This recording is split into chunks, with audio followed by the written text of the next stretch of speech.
fight. And when I tell you this thing is on here strong, I mean this thing is on here solid.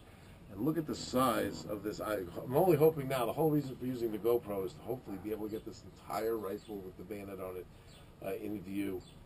But what an impressive bayonet this is. This already looks long and skinny right here. And then adding on to it, this bayonet, this star-shaped bayonet too. It's not even like knife-shaped. They say that a knife-shaped bayonet would make a cut that's easy to stitch up. And that this star pattern that you see right here, this type of star would make just a hole that gets separated. That's not really easy for a medic to put stitches through to hold it together. So it would just keep bleeding. You know, maybe especially if you had to be patched up hurriedly on the battlefield. That's why, you know, to think that it was someone's job to sit there and figure out what shaped hole would hurt somebody the most. That's just goes to show you how horrible war is. But an interesting piece. This is like borders on being one of my favorite bayonets of all time. What else we got here? Well, you know, I could show you the round. It's a 7.62 by 54R. Is that it? Am I right? By 54R, right? And the R stands for rimmed. I've read a lot of stuff online where people say they think it stands for Russian, but it really doesn't. It stands for rimmed because it has this regular, kind of like a pistol cartridge type rim on it. And this is it compared to the 3006, which is interesting because there aren't many things you compare to the 3006 round that come up this close. The 3006 round is just kind of like, you know, the big boy. It's bigger than the 303. It's bigger than the 8mm, the 7mm Mauser ammo. It's bigger than just about everything. You know, these battle rifles. Just as far as size, which ballistically doesn't really mean that much. There could be a round that's actually, you know, a smaller case, let's say, and be actually a more powerful round. But it actually turns out that, you know, the 3006 is one of the most powerful, and being this size. But to come close to its size, I hear that this round, the 7.62 by 54R, is actually ballistically similar to the 3006. And for a little comparison, if anybody out there has any other Russian arms, like an AK or an AK variant, this is the AK round compared to its size. And the AK round, of course, is rimless, like the 3006. And as far as I know, this round is just for these Mosin guns. I've never really heard of anything else that you know, fires it. Maybe many years ago, like in the 1800s, when they might have had other guns that when they started to develop cartridges like this that it fit in. But once they settled on these Mosin Nagants, I'm pretty sure you know, this round for years and years was just made for these. Excuse me, it was made for these. I burped in my video. Well, I'm not doing the video all over again for a burp, so let's see what else. I guess that's about it. You know. I would always be, I had a misconception about these, and that, you know, I had a Grand, I had an Enfield, I like these World War II rifles. And I had seen the Mosins sitting here and there. I've held them at gun shows, I've looked at them at gun shops, and I would always be like, you know what, I like this World War II stuff, but these seem kind of junky. And then I realized that it was really the wrong attitude, because with these guns, with these World War II guns, they're all very purposeful, and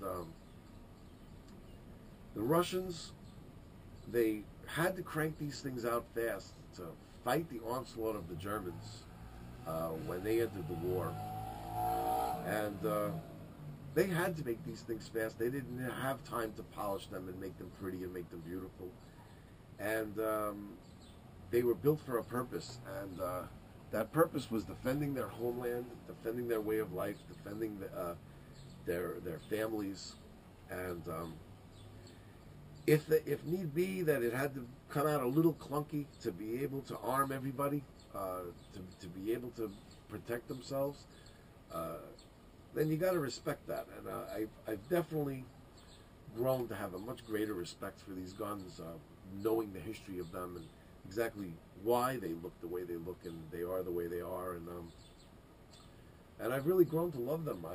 These two examples, I was very lucky to get two that I just really gelled with, and I like that they're original, and the numbers match on them and everything, and and I just was just really lucky to run into them and find them.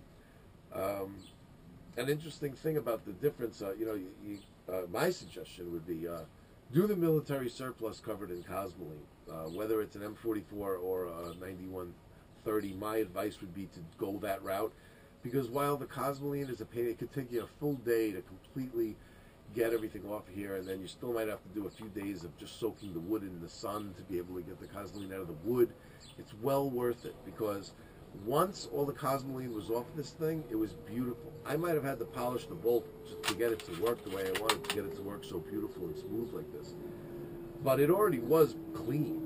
You know what I mean? It was clean. Everything after it was all the cosmoline was gone. The bore, everything was beautiful. Whereas the M44 here, which had been in a private owner's hands for years after coming out of the military surplus ranks, the bolt was oxidized, and the bore was horrible. I pushed a brush through there, and I was coming out with brown, hoppies for hours, pushing patches through that were coming out black. The bore was terrible because somebody had taken it from military surplus storage. Somebody went CAI imported this one, this is the older CAI import. They took it, they cleaned all the cosmoline off, and then stuck it in the corner of a closet or a dank, humid area, garage, or shot, military surplus corrosive ammo through it, and then just hung it up on a rack and didn't even bother cleaning it. And that type of activity made the bore a horror, and left a lot of things, like I said, like the bolt oxidized. This bolt, not only did I polish it to make it so smooth like this, but I actually had to polish the whole thing just to get it to look like this, because it was black. It was all oxidized, and this gun was in much worse shape, just because somebody had taken the preservative off of it and then not taking care of it. Whereas if you get one from military surplus and your idea is to take care of it, even if your idea isn't to take care of it, you get it out of military surplus and you clean it, at least it's going to look beautiful. That cosmoline works. This must look the same as the day it went into military, into the surplus storage. And I guess that's about it. I'm thinking I had a couple of more things to say. Oh, one interesting thing is I found, I'm always interested in figuring out ways to decock guns. If you close the bolt on this one and you leave the what would be the hammer here, you leave that back. You could just hook your thumb over it, pull the trigger, and lower it down. Or on closing, if you have the trigger pulled on closing, it will close and the bolt will not cock, or it will decock, because it cocks on opening this rifle. When you pull it up is when it cocks. But one interesting thing I found is that when you close the bolt, there's a first notch there. If you push it down, it'll click into place in the first notch here. If you pull the trigger, it falls down all by itself. And I thought maybe it was like a little idiosyncrasy with just the 9130, but these being mechanically identical, it does the same exact thing. So it's just a kind of cool way to close the bolt and decock it if you want to look like you know what you're doing. You know what I mean? Did I look like I know what I'm doing when I did that? They have a magazine release here on the bottom to get take the rounds out of there, which is, it amazed me that this has the serial number to the gun on it, because this piece is removable. It's so easy that could get interchanged with a different one. But even the numbers on here, there's no restamping going on. This is right as they came. So with all the numbers on it, that kind of thing. I'm usually not a numbers junkie, but these things are so full of little stamps and cartouches here on the wood and all kinds of things. I have a book coming that I got on Amazon. Not that there's not enough information online. There's a ton of it there, but supposedly this book is really good and details everything. And I was like, there's got to be 60 or 70 different little stamps, little things all over these. So if you're kind of into that, because with my M1 Garand, that was an interesting thing to do, is to research all those little doodads. If that's your thing, boy, one of these is for you, And of course, the price of these things, you can get these things for $100. These are not expensive guns. And they're so plentiful that you could really look around to get one that just really, feels right for you. You know what I mean? If you go to a gun store, there could be 2 or 3 of them there, and it's not like you're like, I got to get one of these. Who knows when I'll see one again? They're everywhere. There's online companies that sell them, like right out of the, right out of the crates. You know what I mean? And military surplus ammo too. You can get 880 rounds I saw online of corrosive, Russian. It's Russian. School at the ammo is Russian. It's corrosive ammo, but supposedly you got no problems as long as, these things did fire that ammo back in the day. That's what they were built for. That's what they were made for, was that ammo. As long as you clean it properly, I hear there's no problem. You know what I mean? You just want to come home and save enough time in your day when you get home from the range to be able to break it down and clean it. And there's the whole ammonia thing going on. I got to do a little bit of research. I think they say Windex with ammonia. The ammonia neutralizes those acids. So whatever it is you got to do, you got to do. But for 880 rounds for $200, of stuff that supposedly every round works, you know what I mean? I'm good with that. So I guess that's that. These are the Mosin Nagants. And hopefully I'll be doing a couple of shooting videos soon and posting those.